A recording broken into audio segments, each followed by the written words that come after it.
When it comes to the choice of the type of video game you want to play, the options are nearly limitless. From first-person shooters that throw you into the depths of hell to rip demons in half, to cutesy little top-down action-adventure games that feature a fox exploring dungeons, there's a game out there for everyone to sit down and enjoy. But let's imagine for a second that I'm someone who's busy. Like, really busy. Like, haven't uploaded onto my YouTube channel in 2 months. Kinda busy. Maybe we don't have to imagine for that one. Regardless, this would mean that I can't just pause an entire online match of Halo Reach, or convince my opponent in Guilty Gear that I just need like 2 minutes to do something, so let's just go ahead and call a ceasefire. Alright then, nothing multiplayer. But that doesn't exclude me from playing something that's entirely single player. When no one else is involved, I can pause a game whenever I want and pick up right where I left off. Games like City Skylines, Stardew Valley, and Minecraft all allow me to put in whatever amount of time I want and leave it alone with very few minor consequences. Leaving my city alone in City Skylines for too long can lead to abandoned buildings from death waves piling up. Not being there to water my crops in Stardew Valley means my crops won't grow, and AFKing in Minecraft always invites the possibility I might be killed by a stray ghoulie roaming around or starving to death when I simply forget to eat before getting up from my PC. On top of this, whenever I pause a game like Minecraft,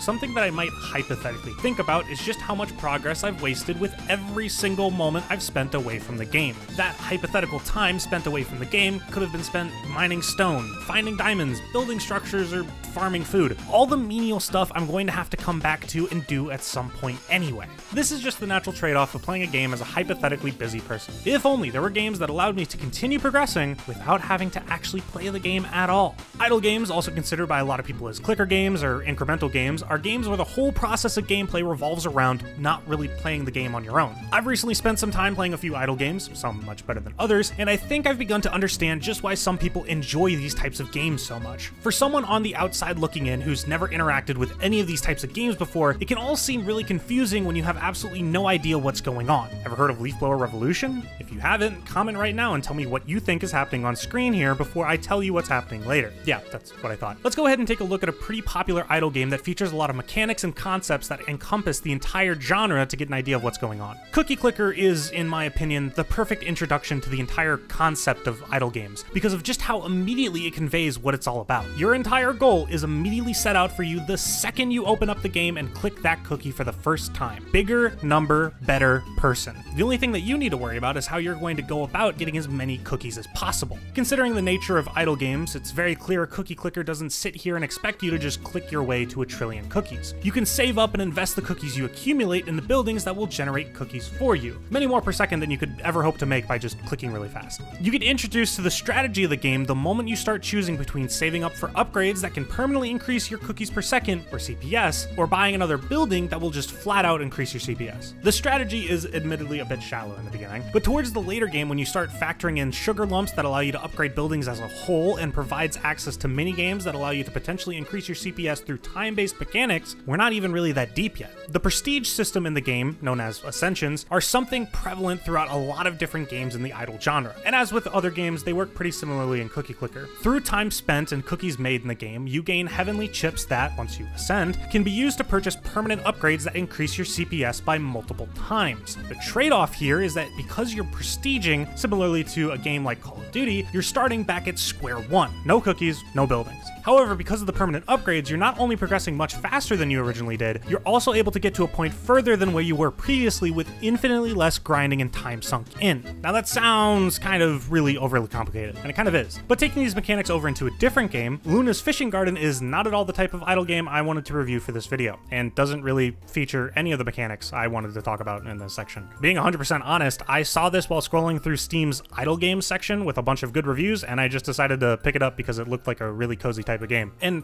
yeah, that's basically what it is. I opened the game expecting something like Cookie Clicker, and instead was greeted with something that I actually need to consistently keep playing to actually progress. Admittedly, despite kind of just purchasing it on accident, it was worth the $5 I threw at it. We're deep enough into the cozy category of games that there's an entire option to experience an easier, one-handed form of fishing to make your experience calmer and less challenging should you so choose. There's cute characters who are all reasonably friendly with you and give you tasks so you always feel like you're doing something, and because you alone control how all of your islands end up looking, you can customize every single formable area to look exactly how you want. Honestly, if you're looking for something to relax to, I recommend it. Leaf Blower Revolution, on the other hand, is a game that does actually carry over a lot of familiar mechanics that I've brought up. The goal of the game remains largely the same. The more leaves you get, the happier you are. Bigger number, better person. Upgrades allow you to increase how many leaves you get. There's printers and converters that essentially give give you even more resources, and prestige tokens still remain an essential part of the core progression. There's strategy to be thought of as you balance whether you spend your collected leaves on upgrades to double the amount you collect, increase how often they spawn, or even just increase the overall combo amount that multiplies your total leaves gained. We're treading in familiar territory, but we begin to stray away once you get into automating the strategy behind the game. Some tools used in the game are overall worse, but provide you more of a certain leaf you might need at the time. The prestige system is given an extra layer with BLC tokens that are basically a prestige that removes all of the upgrades and resources you've previously purchased with regular prestige tokens. So, now that we're caught up with what Leaf Blower Revolution is about, you can begin to get an idea of what was going on in the beginning clip I showed, which is me grinding out as many BLC tokens as possible in an effort to unlock a region in the game that costs a whole 50 million BLC coins so I can finally start collecting mythical leaves. Obviously, outside of this comparison, Leaf Blower Revolution is a really good idle game. I don't want it to come off like Cookie Clicker is where all of these mechanics originated from. If you're looking for something to waste your time on, both of these games can have you investing hundreds of hours over multiple days, all for free. I honestly only paid for Cookie Clicker so I could record the Steam client. Both of these games are completely free and can run on pretty much any computer. Considering most idle games are either cheap or completely free, however, you encounter some pretty extreme variations in quality depending on what you choose to play. Not really something exclusive to idle games. After playing Grindcraft though, I noticed just how fragile it can be to balance what works with these games and what doesn't. From its slow beginnings to its extremely quick and abrupt end, it took me about 6 hours to play through an entire game that didn't properly explain any of its upgrades, has a very confusing progression system, and that ultimately just makes me wish I was playing my own actual Minecraft world. So much so that I did actually go back and spend 6 hours in my Minecraft world. I built this entire water and lava spiral, mined into this mountain, did a bit of decorating, and started work on a garden and wall for my base. It's not done yet, but I feel infinitely more satisfied of what I actually accomplished in Minecraft than the time I spent wasted in an incremental parody game. These issues can even boil down to something as simple and obvious as the overall look and sound design of the game. Leaf Blower Revolution gives you satisfying chiptune rings whenever you manage to blow away leaves and collect them. Cookie Clicker's main element, the giant cookie you click,